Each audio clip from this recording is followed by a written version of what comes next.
This is Excel 2016, Module 6, Part 1.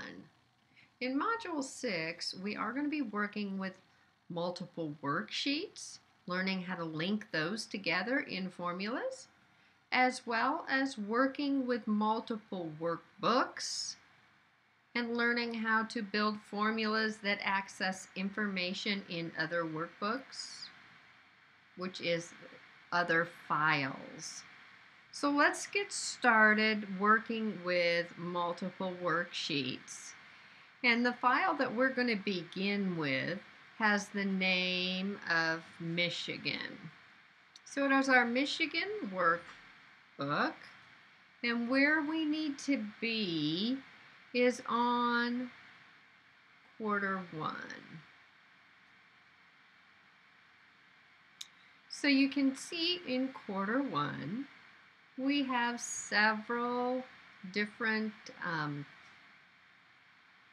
looks like revenue sections of rental income. And we need to review and see how we can format these. Excuse me.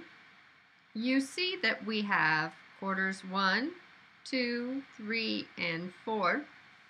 And they're all laid out the same way.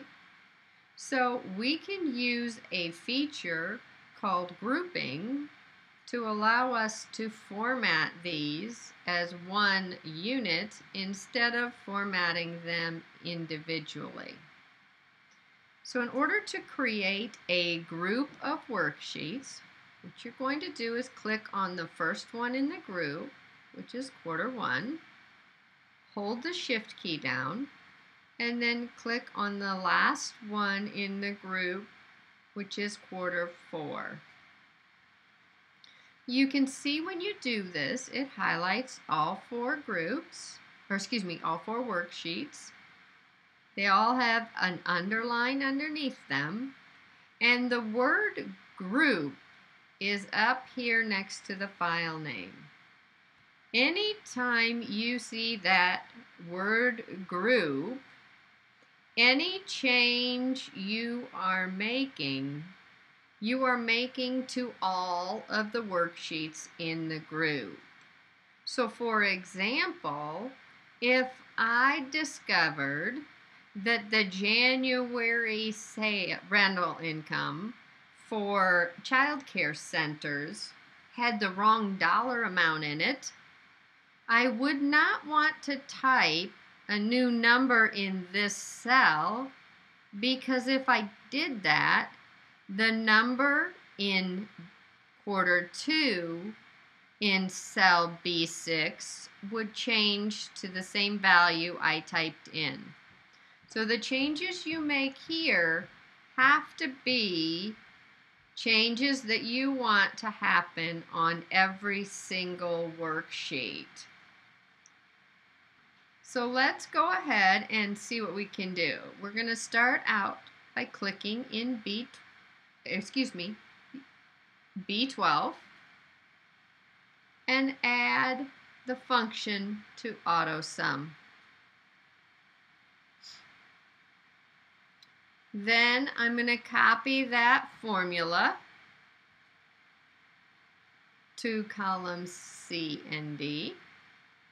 And I'm using the fill option to do that.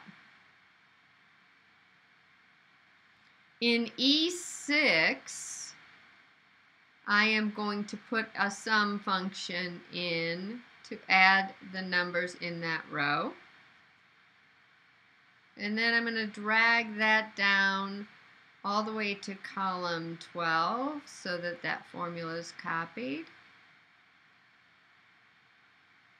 And then I'm going to come over here to A12.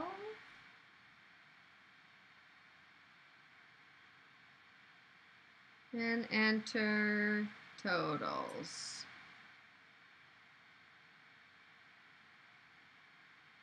I'm also going to enter that same heading up here in E5.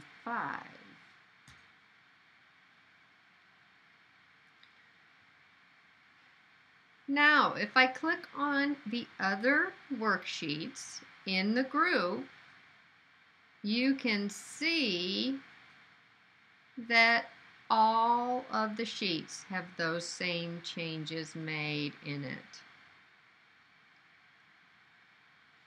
As long as you click on sheets within the group, your group will remain intact and you can do more changes to it. So let's look at some other formatting. All right, we could go here to cell A1 and we're going to make that bold. Then we're going to change the font to Courier New.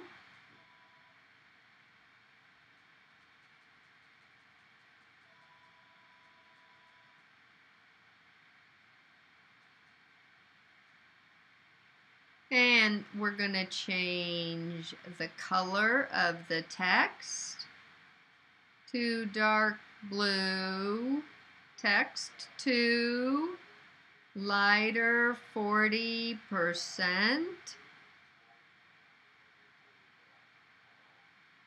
Then we're going to go to A12. We are going to hit the indent 2 times. Next, we're going to select 2 non-adjacent ranges. We want A2 and 3, A6 through 12, and B5 through E5. We want to hit the bold. We'll bold all of those. Next, we're going to select the range B6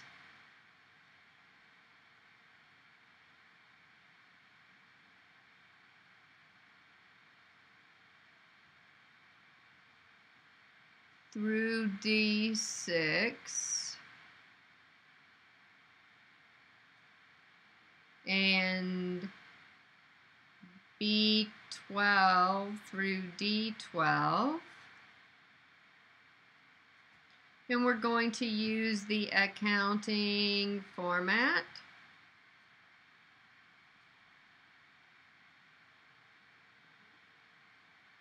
We want to get rid of the decimal places, so we'll decrease those twice. And then E6 through 12, we're going to go ahead and do accounting format, again decreasing the decimals.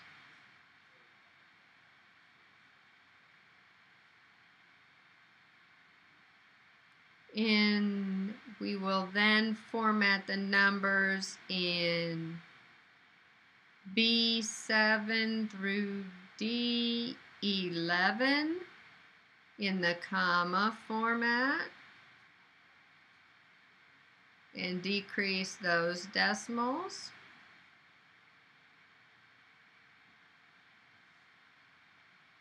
We're going to take cell A1 through E1 and merge and center.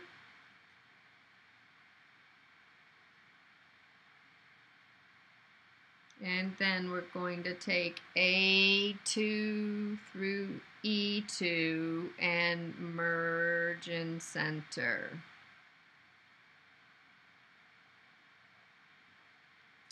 Next, I'm going to take B5 through E5 and place a bottom border.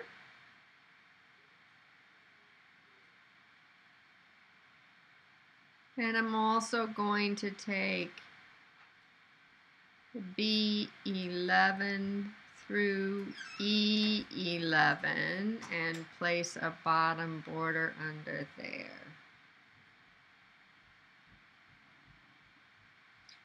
Then you can click on A1 and now you can see some of the formatting that's been done.